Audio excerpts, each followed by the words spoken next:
আবু হুরায়রা রাদিয়াল্লাহু তাআলা আনহু থেকে বর্ণিত একখানা হাদিস। এই হাদিসটা যখন হযরত আবু হুরায়রা রাদিয়াল্লাহু তাআলা আনহু পড়তেন, তখন ওই হাদিস শোনা মাত্রই আবু হুরায়রা অজ্ঞান হয়ে পড়ে যাইতেন। হাদিসটা কি? আল্লাহ পাক রব্বুল আলামিন জাহান্নাম উদ্বোধন করবেন তিন ব্যক্তি দিয়া। তিন শ্রেণীর ব্যক্তি দিয়ে আল্লাহ পাক রব্বুল আলামিন জাহান্নাম উদ্বোধন করবেন। এক নাম্বার হলো একজন শহীদ দিয়ে আল্লাহ পাক রব্বুল আলামিন জাহান্নাম উদ্বোধন করবেন। আল্লাহ পাক রব্বুল আলামিন ওই শহীদকে জিজ্ঞাসা করবেন, তুমি কি দুনিয়ার জমিনে শহীদ হয়েছো? বলে, হ্যাঁ, আমি শহীদ হয়েছি। আল্লাহ কইবা, তুমি দুনিয়ার জমিনে শহীদ হয়েছো, কিন্তু আমি আল্লাহরে খুশি করার লাগে শহীদ হইছো না। মানুষরা তোমাকে বীর বলার জন্য, বীর পুরুষ, মহাপুরুষ বলার জন্য তুমি শহীদ হইছো।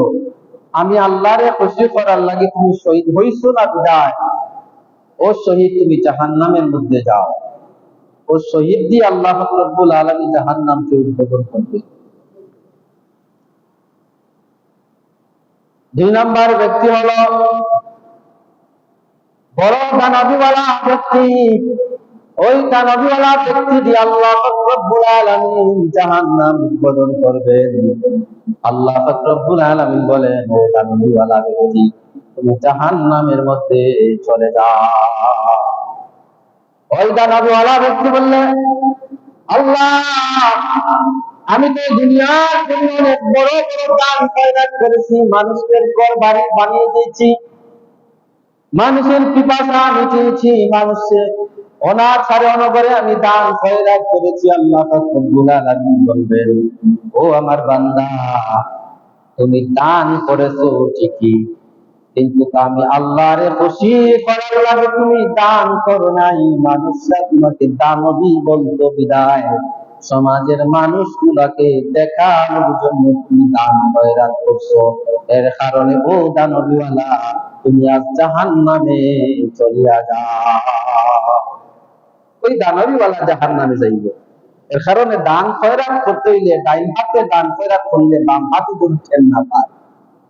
আমরা এমন দান খয়রাত করি যাতে সমাজের মানুষরা সারা বিশ্বে দেখতে পায়, এমন ভাবে আমরা দান খয়রাত করি। দান খয়রাত করতে হইলে একটা মশা ধরে দিলি আমরা দুনিয়া দিলাই। এই দানবীওয়ালা যে আল্লাহ পাক রব্বুল আলামিন জাহান্নাম উদ্বোধন করবেন। তিন নাম্বার, বড় আলিমকে বলবেন, ও আলেম, তুমি জাহান্নামে চলে যাও। ওই আলেম বলবে, আল্লাহ, আমি তো বড় বড় মঞ্চে আমি বয়ান করেছি, কোরআন হাদিসের আলোচনা করেছি। বলে, হ্যাঁ, তুমি আলোচনা করেছো, বড় বড় মঞ্চে বয়ান করছো, জাহান্নাম জান্নাতের বয়ান করছো, আল্লাহর একত্ববাদীর খোদার বয়ান করছো, সব কিছু তোমার ঠিক আছে, কিন্তু রে বান্দা, তুমি যে বয়ান করেছো আমি আল্লাহর খুশি করার লাগে তুমি বয়ান করো নাই।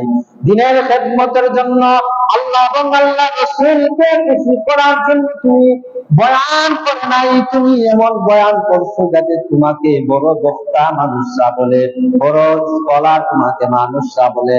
এর কারণে লোক দেখানো, মানুষ দেখানো বয়ান করছো। তুমি আলিম হয়েছো ঠিকই, কিন্তু তোমার মধ্যে বড়ত্ব রয়েছে। মানুষরা তোমাকে বড় আলেম বলবে, বড় হাফেজ বলবে। ও আমার বান্দা, তুমি আমি আল্লাহরে খুশি করার লাগে আলেম হও নাও, তুমি দিনদার হয়ে নাও, এর কারণে তুমি জাহান্নামের মধ্যে চলিয়া যাও। এই তিন শ্রেণীর ব্যক্তি দিয়ে আল্লাহ পাক রব্বুল আলামিন জাহান্নাম উদ্বোধন করবেন।